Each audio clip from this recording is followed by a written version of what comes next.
We'll start the recording here. And remember, we're asking Mr. Boitnott questions based off of the importance here, and I know that a few of you have got some of those questions written down.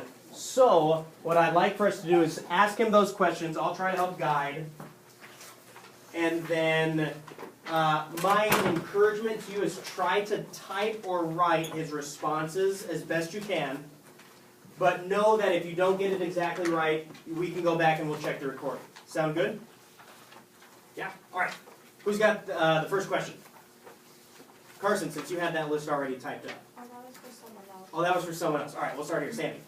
Who's in charge of it? Who's in charge of Prepare for Your Future Day? Yeah. I guess I am. I am the one who helps organize a lot of the things that are going on that day. And so I really play the role of corresponding with all the different adults who are going on tours, providing testing opportunities, bringing in career speakers, all those things. So I don't know that I'm in charge, but I am the one who communicates to everybody. Wow, their fingers talk. I know. It's a fun sound, isn't it? Yeah, it kind of is. Kind of reminds me of the old typewriter days. Clickety clickety. That makes me old because I actually had those in 8th grade.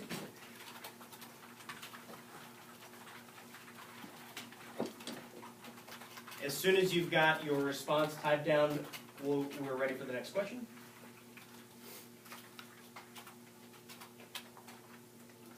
Not all at once. Yes. What is the point of this event? I think the point of this event is to give every student an experience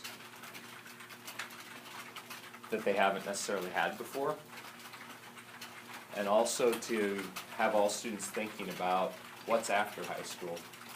So often we're thinking about what do I have to do today, and we're not really having that vision for what's next, what comes after this part of our life.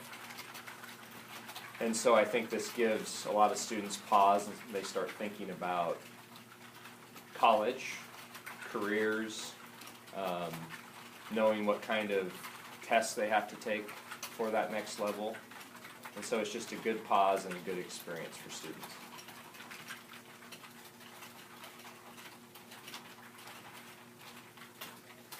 What question is it? Huh? What question?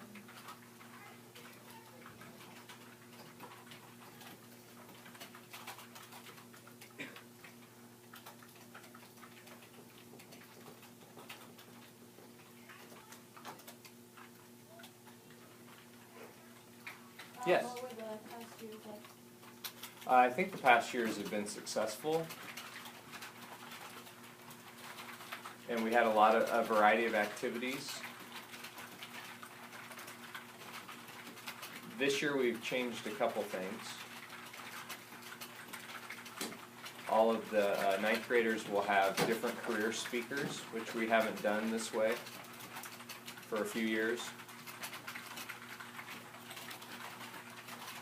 Also, we added some more college visits, some more buses and vans going out.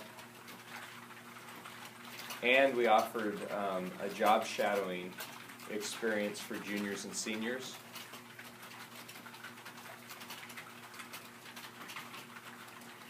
So overall, previous years have been successful, but we figured we needed to try a couple new things. We have some students, junior and senior year, who maybe know where they want to go to college, or maybe know they're not going to college, but they know what kind of career field they want to go into. So putting them on a bus to Doane, just as an example, that may not be where they want to go, and it really doesn't fit with their career ideas. So we allowed them to look into job shadowing. So they'll actually go with a professional in a field that they're interested in and follow them for the day, learn all the different jobs they do, the different parts of their duties and so forth, so they have a better idea if it's something they want to do. And so I think we had 24 students that are doing that. There's a lot of paperwork. That's the hardest part of the day, actually, if you're doing a job shadow, is there's a lot of paperwork to that. They have to fill out a lot of stuff ahead of time, prove where they're going, and they have to basically write a report that I go through on their experience. an interview tip for something like this when your source gives you a, something kind of new, like this is something that hasn't been done before, correct? Right. This is somebody that we would want to talk to. So, with a follow-up with this is can you give us any names of someone that we could talk to that's going on a job shadow experience that may be able to give us an idea of what that experience was like for them? So are there any names, if you're able to give us Sure. Caitlin Davis would be one. She's going to go shadow a veterinarian.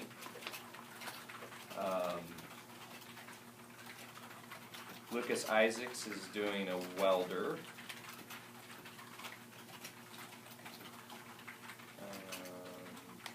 Who else? Oh, I'd have to look at my list. Those are two I'm blanking. There's two. to start with. I'm blanking. There are more out there.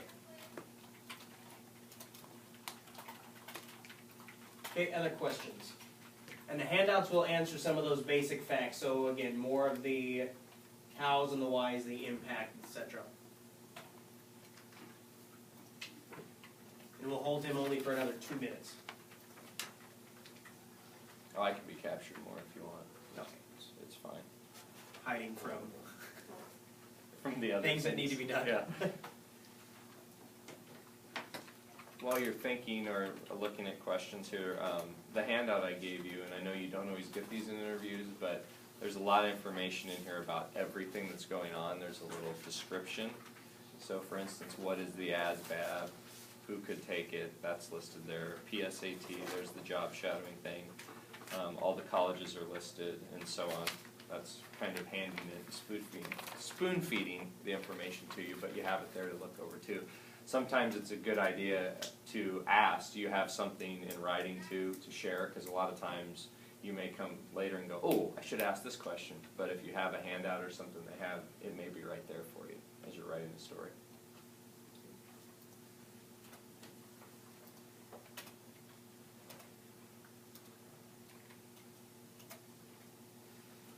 A question we had last period that we didn't know the answer to is how many years has Waverly done this? Do you recall?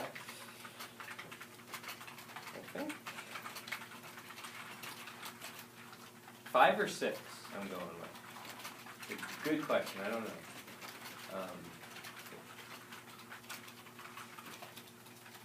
There's a good follow-up question there. If they come up with it.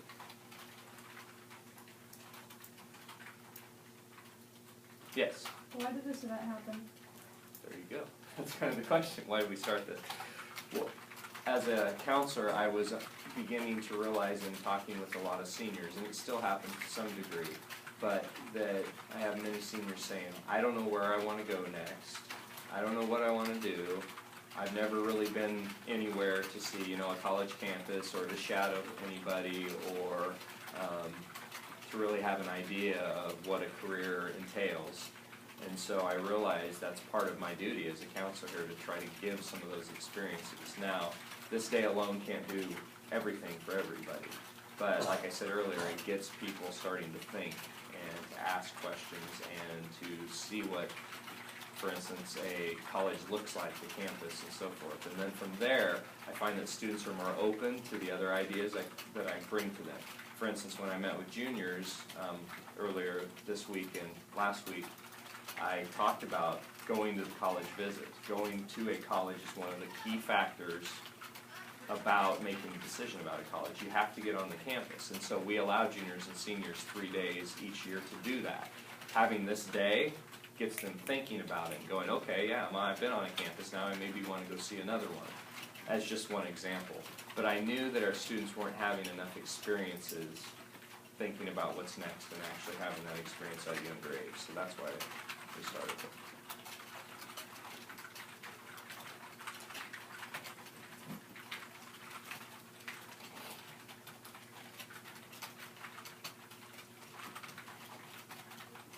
If we're on the computer science. Yeah. Guess there's no good week for that. So. But there are worse times.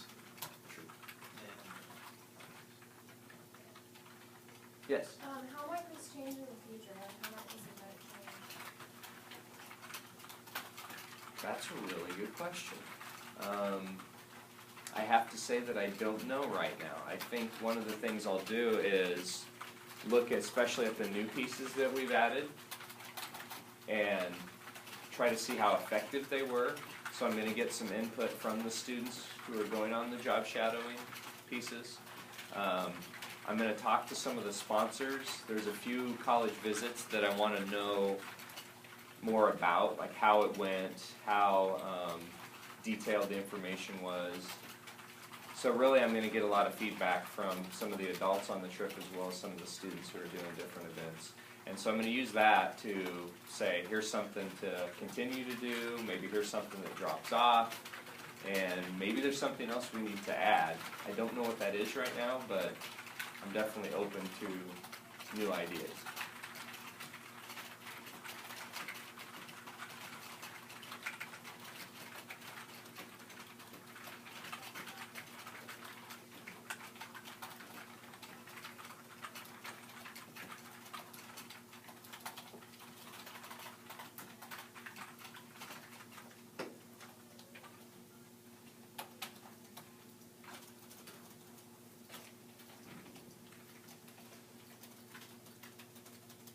Other questions?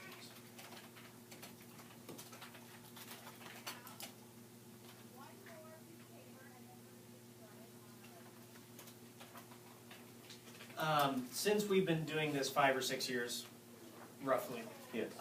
have you noticed since this started? Can you think back to any Waverly grad that you would say that this particular event, you could say actually, I know that this event was where so and so realized, gosh, this is the job I want to have, or now I know this is the school I want to. I mean, and that's pretty broad, but have you seen a specific success story like that? It's a really good question. I need to think about it. I had a student, and I need to think who it was, who told me, and the name's not coming, but it will. The point of what he told me was he got onto the university campus, UNL's campus, and he had never really been on the campus before. You watch a Nebraska football game, so there you think that's what UNL looks like. But once he was on the campus and really went through the tour, started looking around, he went, whoa, this is way too big for me. It's not for me. There's almost 20,000 students here. I realized that just seems a little bit overwhelming for me, so he decided not to go there based on the experience. So sometimes it's great you learn what you don't want to do by things you go have an experience with. For instance, there will be some people that go on a job shadow and they may think they're going to be a nurse. And they watch what a nurse does and go, oh, I really don't like to deal with feces or blood or whatever it might be. And they say, not for me. I would rather you learn that right now than when you've been through nursing school for a couple of years and then get into some situation there. So we learn a lot about what we don't want to do from experiences too. And so, I've known people that went to medical school and then passed out in the middle of an experience there and found out they didn't want to be a doctor. Well, you probably could have learned that long before beginning to pay for medical school. So I wish I could think of the name, but there was one who, I think he ended up going to Nebraska Wesleyan. The name's escaping me.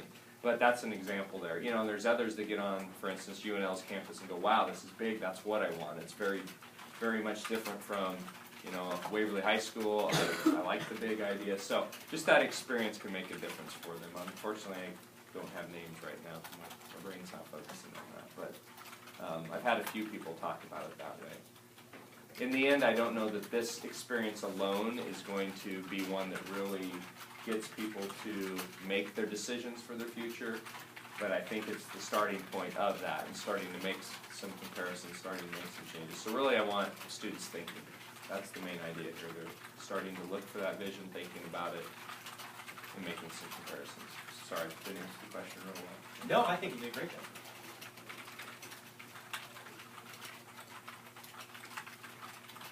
I'm looking for a source, though I didn't give you one. That's all right. You gave us Caitlin Davis and Okay. Isaacs. I can't remember. Yep. All right.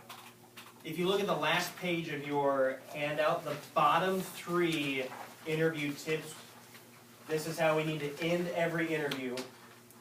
So would somebody ask him the third from the bottom question? Which sheet? It's this white packet, and it's the very last page. You got it? Go ahead and ask Mr. Moore. Do you have anything else that you want us to know? Just that I appreciate the students being involved in this, and I always have good reports from our speakers, from the colleges, that, you know, they behaved well, did a good job. Some of them in certain situations ask good questions. So, you know, I usually get back good reports about the experience from all the different people that are involved in it, and that's always encouraging to me. And I think it's good as just a student to have a little change in the day, where it's not the same day of class after class after class. So I think in general students enjoy that piece of it. Could be wrong, you'd have to tell me after your experience. Second to last question.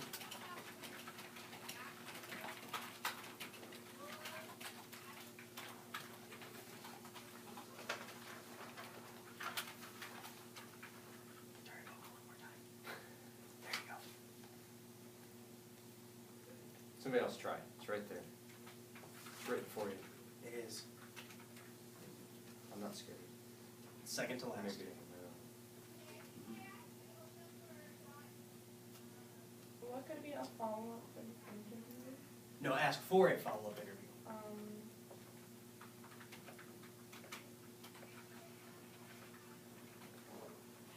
So, and maybe that is written confusingly. We've just taken a lot of his time, and we think we've got it all done, but we may go back, listen to the recording, realize that we're missing something, and so you always ask your source, can I have a follow-up interview, should I need it? So, tomorrow we'll interview people during the event, Thursday we'll be interviewing and starting to type. Come Friday we might realize we have one question that we've got to ask him, so it's important that we let him know in advance. We may need to contact you again to ask one or two more follow-up questions. Is that okay? So is that fine with you? Absolutely. Fantastic. And then the last question, we've already kind of got an answer from him for this. Do you think we should speak with anyone else on this? A couple people that come to mind, Mrs. Downey, who runs the transportation, is somebody who could tell you the great amount of effort and time that she puts into making a day like this happen, because she is running 9 different vehicles going different places for this, and that seems, well, 9 vehicles isn't bad, but all those vehicles have roles that they normally have to play, so she had to rearrange lots of different people, events, transportation pieces to make this happen. And so I know she spent a tremendous amount of time on it, and deserves a lot of credit for that. Could really, you know, tell in detail about that. I also think Corey Jensen, who was our agriculture and FFA sponsor, she's helped to organize the 9th grade speakers that are coming in tomorrow. So if any of you are 9th graders, she has helped me immensely with that, and she will be here tomorrow. She's actually here today subbing for Mrs. Spaff too, so that'd be somebody else you could talk to. Teresa in the counseling office has helped with all the little details of getting lists of students who are going here, there, everywhere. Everybody has to have an emergency release form if they're going on a college visit. So she puts a lot of time and effort in making the day happen too.